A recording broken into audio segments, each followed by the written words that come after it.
ನನ್ಗೆ ಗೊತ್ತಿಲ್ಲ, ಈ ಸರ್ಕಾರ ಬಂದ್ಮೇಲೆ ನುಂಗಣ್ಣಗಳು ಜಾಸ್ತಿ ಆಗೋಗ್ಬಿಟ್ಟವ್ರೆ. ಎಲ್ಲೆಲ್ಲಿ ಸಿಗುತ್ತೋ ಅಲ್ಲಿ ನುಂಗೋದು. ಈಗ ಗ್ರೇಟರ್ ಬೆಂಗಳೂರು, ಯಾವುದು ದೊಡ್ಡ ಬೆಂಗಳೂರು, ಬೃಹತ್ ಬೆಂಗಳೂರು ಮಹಾನಗರ ಪಾಲಿಕೆ ಹೋಯ್ತು. ಈಗ ಬೇರೆ ಕ್ವಾರ್ಟರ್ ಬೆಂಗಳೂರು ಅಂತ ಹೇಳಿದ್ದೀನಿ ನಿನ್ನೆ ನಾನು. 3 ಭಾಗ. ಅದೇ ಎಣ್ಣೆ ಹೊಡಿಯೋರ್ಗೆ ಗೊತ್ತಿರ್ತದೆ.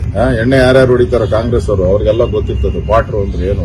3 ಕ್ವಾರ್ಟರ್ ಮಾಡ್ಬಿಟ್ಟಿದೆ. ಅದೊಂದಲ್ಲಿ ನೀವು ಒಪ್ಕೊಂಡಿದ್ದೀರಿ, ಅದನ್ನು ವಿರೋಧ ಮಾಡಬಹುದಾಗಿತ್ತು. ಹಿಂದೆ ನೀವು ಮಾಡಿಲ್ಲ, ನೀವು ಸಲಹೆ ಕೊಟ್ಟಿದ್ದೀರಿ ಅಂತ ನಾನು ಒಪ್ಪೇ ಇಲ್ಲ. ಸದನದಲ್ಲಿ ಅವ್ರಿಗೇನ ಕಿವಿಡಿದ್ರೆ, ಕಣ್ಣೇನ ಮಂಜಿದ್ರೆ ಸದನದ ರೆಕಾರ್ಡ್ ಅನ್ನ ತೆಗಲಿ. ನಾನು ಹೇಳಿದ್ದೀನಿ, ಪಾಪಿಗಳು ನೀವು. ಕೆಂಪೇಗೌಡರ ಒಂದು ಆಸೆ ಆಕಾಂಕ್ಷೆಗಳು, ಅವರ ದೂರದ ಕನಸೇನಿತ್ತು ಅದಕ್ಕೆಲ್ಲ ಬೆಂಕಿ ಹಚ್ಚಿದೀರಾ. ಕೆಂಪೇಗೌಡರ ಶಾಪ ತಟ್ಟುತ್ತೆ, ಬೆಂಗಳೂರಿನ ಶಾಪ ತಟ್ಟುತ್ತೆ.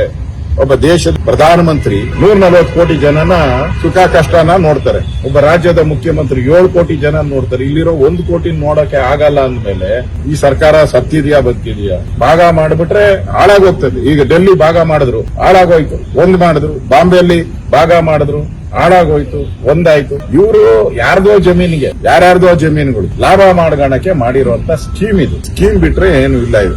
ಈಗ ಎಲ್ಲ ಹಳ್ಳಿಗಳನ್ನೆಲ್ಲ ಸೇರಿಸ್ತಿದಂತೆ. ಹಳ್ಳಿಯಲ್ಲಿ ಎಷ್ಟು ಕಟ್ತಾರ ಅವರು? ವರ್ಷ ಎಲ್ಲ ಕಟ್ಟಿದ್ರು 500 ರೂಪಾಯಿ ಟ್ಯಾಕ್ಸ್ ಕಟ್ಟಲ್ಲ. ಈಗ ಒಂದೇ ಸರಿ 20,000 30,000 ಟ್ಯಾಕ್ಸ್ ಕಟ್ಬೇಕು. ಎಲ್ಲಿ ಹೋಗ್ತಾರೆ ಹಳ್ಳಿಯವರು ಸೇರ್ಕೊಂಡವರೆಲ್ಲ?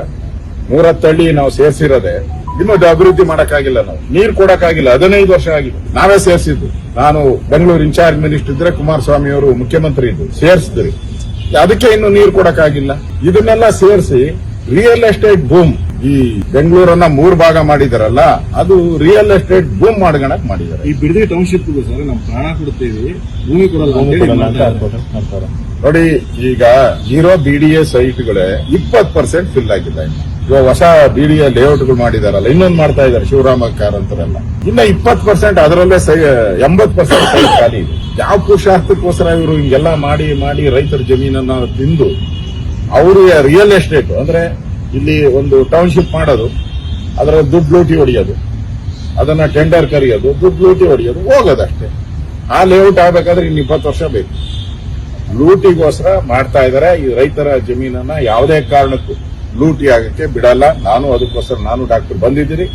ಇದು ಕೂಡಲೇ ಕೈ ಬಿಡಬೇಕಿದೆ, ಕೈ ಬಿಡಬೇಕು. ಇವಾಗಿರೋ ಬಿಡಿಎ ಲೇಔಟ್ಗಳೆಲ್ಲ ಮಾಡಿದಿರಲ್ಲ, ಅದನ್ನ ತುಂಬ್ರಿ ಫಸ್ಟ್.